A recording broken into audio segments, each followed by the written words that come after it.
were winning the championship, they didn't have the identity of being a physical defensive team like the Oklahoma City Thunder do. Well, let me ask you, Bob, did you guys get more whistles after the chip that following season or no? I think, like, You mean right before we won the 2000? chip. Like, no, after Bobby won the chip. I mean, okay. right before we won the chip, and like maybe 2 years after that, we got the whistle, but we didn't get no whistle. There you go. Well, No, quickly they forget. There you go, man. This is nonsense. When get no whistles? there you go. They forgot. What have you done for me lately, Bobby? Right. We on that Man, ground, boy. well, I got you, man. Let me get your opinion on LeBron James. 2-0 against the Rockets. Everybody had them down and out once Luka and Reeves went out. And Rich Paul has went out and said he thinks Bron plays another 5 years in the league to get to 25 years. We've never seen this impact before. But do we think anybody ever touches any of LeBron's records at this point? No.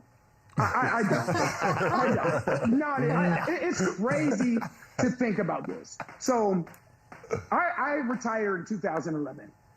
When I went to Washington in 2005, LeBron James and the Cleveland Cavaliers beat us 3 years in a row, 2005, 2006, 2007.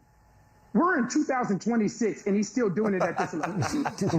That's crazy. That is crazy to even think about. And here's the thing. We've had guys that played a long time. I feel like today's culture, basketball culture, they underrate longevity. It is not an easy thing to do. I know after 12 years, I was blessed to play 13 years. After 12 years, my body was done. My body was done. My mind was done. Look, I can't do this anymore.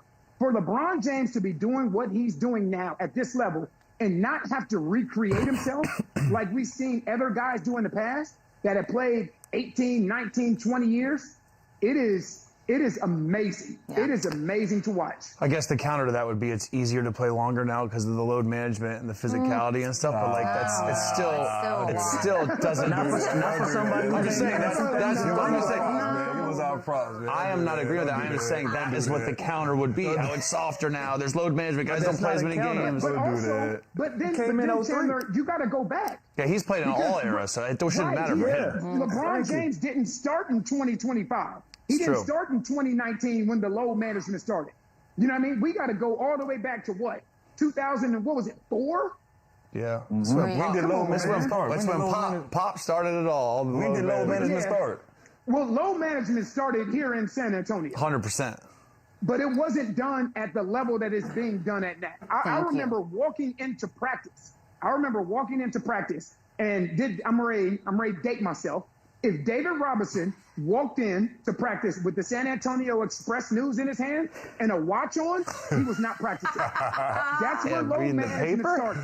Yeah, they had papers back then. I don't know if you heard about that. That's before the whole social media. AG, you're aging. No, you're not aging. First of all, you and I are. It's wisdom that we have. It's not age. It's Let's wisdom. go with that. Thank you. Yeah, that's what the Bible says. Hey, shifting gears right quick, Antonio, I think everybody is kind of assuming that OKC and the Spurs will probably be the ones to represent the Western Conference in the, in the playoffs, in the finals. Who are you looking towards in the East? That's, obviously it's like we're only 1 week in the playoffs. Who are you looking at in the East to come out? For me, I have a hard time not picking Boston. And the reason I say that is because if you look at the East, it becomes a math equation more than anything else. So if you watch the Boston Celtics play, the 1 versus 8 matchup is Detroit and Orlando. That is the perfect matchup for the Orlando Magic because the Orlando Magic are playing against a team in the Detroit Pistons who have a defensive identity but don't shoot the ball well from 3. Now, if you're playing against one of these other teams, can you imagine the Orlando Magic playing the Boston Celtics when the Boston Celtics shoot 63s? Yeah.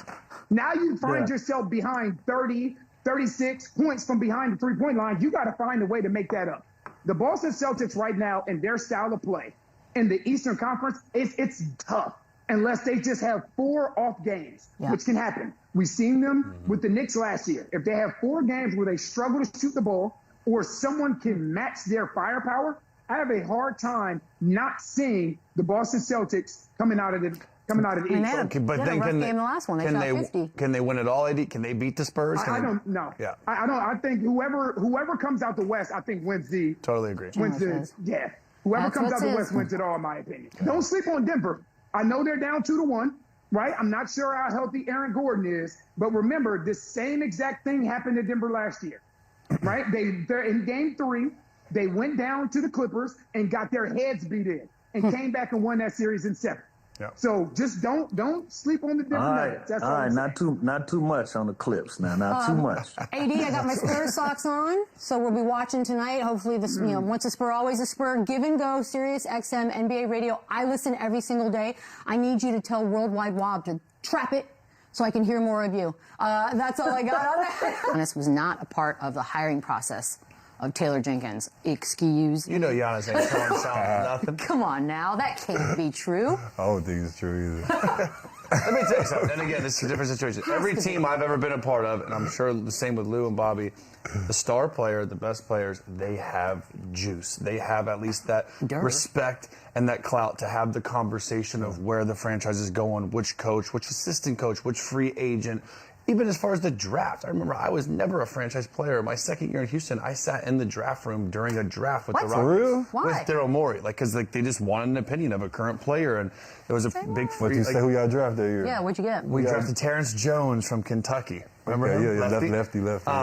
But like I'm saying, and when you're talking about a guy like Giannis in the Milwaukee Bucks, it's very hard for me to believe that he didn't have at least a conversation with He front literally office or hired the ownership. last 2 coaches. Exactly. What do we do? This is where Shams is really good at his job, and he knows stuff. I don't know how, but I'm not believing that Giannis had nothing to do with it. Somebody lied to somebody. Can we say that? That's how it Somebody goes. How lied it to goes out here. How it goes.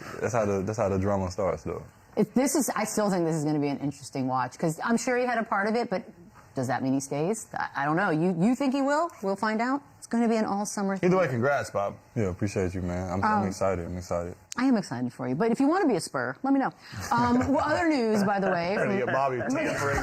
That's not tampering. I have no Fine, connection. 15K. Let's get to some OKC here. This is bad news. Jalen Williams with the hamstring. We know how annoying a hamstring injury can be because you're officially listed as week to week. I will say this, Lou. The team was without him for a big chunk of games already, and they did quite well. So maybe that's the silver lining here. What do you make of this news? Yeah, that's the only positive out of it. You're looking at a team that's played, nearly 50 games without the guy. So, they've kind of gotten accustomed to playing a brand of basketball that works for them, that's allowed them to stay in the one position all of this year without him being in the lineup majority of the season. So this is business as usual for them. Obviously, he's an added gun, and he's their secondary all-star on that team. So anytime that he's on the floor, they have a better opportunity to win games. But as you can see, they always had guys that they can plug and play and step in. Now it's an opportunity for Mitchell to have extended minutes. Isaiah Joe is another guy that's probably going to benefit from this. Chet has been playing well. Now Caruso has an opportunity to play some extended minutes like they've been doing 49 games of this season. So you hate to see a guy go out and have this type of injury at this part of the season, especially when you're in a championship run. You're 14 games away from that goal, and one of your better players go out. But again, this is a team that's been accustomed to playing without him all year long, so I think it's business as usual for OKC. I don't want Bad year what I'm for about him. to say to be taken out of context because I love Jalen Williams, and I think he's one of the better two-way players in the league. He's coming off an all-star, all-NBA year. Sure. They're 39-10 without him. They've found a way to clearly win games without him. They're the deepest team in the NBA, especially at his position.